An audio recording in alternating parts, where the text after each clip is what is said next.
Hi friends, நம்ம இந்த வீடியோவில் மாங்காய் பச்சடி தான் பார்க்க போகிறோம். வாங்க எப்படி செய்யணும்னு பார்க்கலாம். இது மாதிரி திருவி சேர்த்திங்கன்னா டேஸ்ட் நல்லாயிருக்கும். ஃபஸ்ட்டு வந்து ஒரு பொடி ரெடி பண்ணிடலாம்.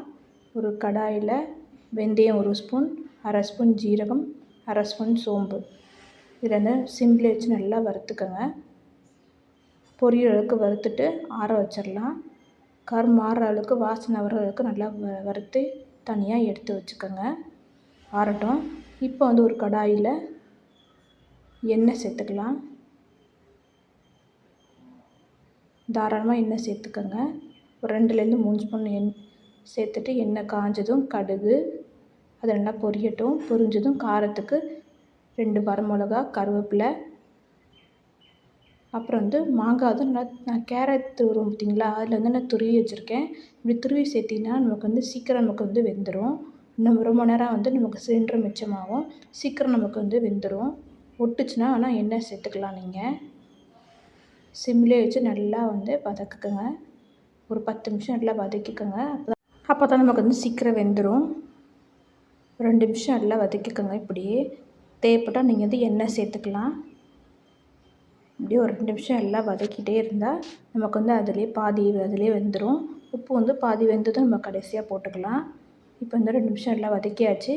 இப்போ இந்த சிம்மில் வச்சு ஒரு மூடி வச்சுருங்க. ஒரு 5 நிமிஷம் சிம்மில் இருக்கட்டும்.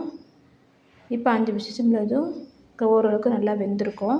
இப்போ இதுக்கு தேவையான அளவு உப்பு நம்ம சேர்த்துக்கலாம். சேர்த்துட்டு அதையும் நல்லா மிக்ஸ் பண்ணி விட்டுக்கோங்க. தேவைப்பட்டால் நீங்கள் தண்ணி கூட இதோட சேர்த்துக்கலாம். ஒரு மாங்காய் வந்து சீக்கிரம் வெந்துடும், ஒரு மாங்காய் சீக்கிரம் வேகாது. அதனால் நீங்கள் தேவைப்பட்டால் தண்ணி இன்னும் கொஞ்சம் சேர்த்துக்கலாம். நான் வந்து தண்ணி ரொம்ப சேர்க்கல, லைட்டாக வேணால் நீங்கள் சேர்த்துக்கலாம். இது வந்து ரொம்ப கொஞ்சம் பிசு பிசுன்னு தான் இருக்கும். ஆனால் நம்ம சர்க்கரை வெல்லம் போட்டால் நமக்கு வந்து நல்லா ஆயிரும். நமக்கு 2 நிமிஷம் இப்படியே நல்லா வதக்குக்கோங்க. இப்போ வந்து இதில் வந்து நம்ம வந்து வெல்லம் இல்லைன்னா நாட்டு சர்க்கரை சேர்த்துக்கலாம். நான் வந்து நாட்டு சர்க்கரை சேர்த்துருக்கேன். டேஸ்ட்டு வேறு லெவலில் இருந்துச்சு. வெல்லம் சேர்த்தா அது ஒரு டேஸ்ட்டு. நான் ஹெல்த்தியாக கொஞ்சம் இருக்கட்டுமே அப்படின்ட்டு நான் வந்து நாட்டு சர்க்கரை சேர்த்துருக்கேன். சுகர் பேஷண்ட் சாப்பிட்ணும் அப்படின்னா நீங்கள் வந்து நாட்டு சர்க்கரை நீங்கள் சேர்த்துக்கலாம், சேர்த்து சாப்பிட்லாம். அது வந்து ஒன்றும் செய்யாது நமக்கு. இனிப்பு எந்த அளவுக்கு வேணுமோ நீங்கள் வந்து அந்த அளவுக்கு இதில் வந்து நாட்டு சர்க்கரை சேர்த்துக்கலாம். சேர்த்ததுக்கப்புறம் பாருங்கள், நமக்கு வந்து ஓரளவுக்கு நல்லா வந்துடுச்சு. நமக்கு தேவைப்பட்டால் கடைசியாக நீங்கள் வந்து தேங்காய் துருவல் சேர்த்துக்கலாம். டேஸ்ட்டுக்காக நான் கொஞ்சமாக சேர்த்துருக்கேன். சேர்த்துட்டு அதையும் நல்லா மிக்ஸ் பண்ணி விட்டுக்கோங்க. அவ்வளோதான். இப்போ வந்து இதிலே வந்து ஒரு 5 நிமிஷம் அப்படியே இருக்கட்டும் சிம்லேயே.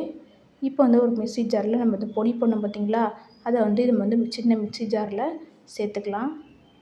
சேர்த்துட்டு நல்லா லேவாக நம்ம வந்து அரைச்சிக்கலாம். இப்போ வந்து இது வந்து நல்லா வெந்துருச்சு. இப்போ வந்து அரைச்ச அந்த மசாலாவை இதோட சேர்த்துக்கலாம். அந்த தூளை நம்ம இது கொஞ்சம் ஒரு 2 ஸ்பூன் அளவுக்கு சேர்த்துக்கோங்க. உங்களுக்கு எந்த அளவுக்கு வேணுமோ அந்த அளவுக்கு நீங்கள் வந்து குவான்டிட்டி எவ்வளவோ அந்த அளவுக்கு நீங்கள் சேர்த்துக்கலாம். நான் இதுக்கு வந்து ஒரு மாங்காய்க்கு வந்து 2 ஸ்பூன் அளவுக்கு நான் சேர்த்துருக்கேன். தேவைப்பட்டால் கடைசியாக வந்து எண்ணெய் ஊற்றிக்கோங்க. எண்ணெய் ஊற்றி சிம்மிலே அப்படியே வச்சுருந்தீங்கன்னா அவ்வளோதான், ரெடி ஆகிடுச்சு சுவையான மாங்காய் பச்சடி. நீங்களும் வீட்டில் ட்ரை பண்ணி பார்த்துட்டு எப்படி இருந்துச்சுன்னு கமெண்ட் பண்ணுங்கள். Thank you friends.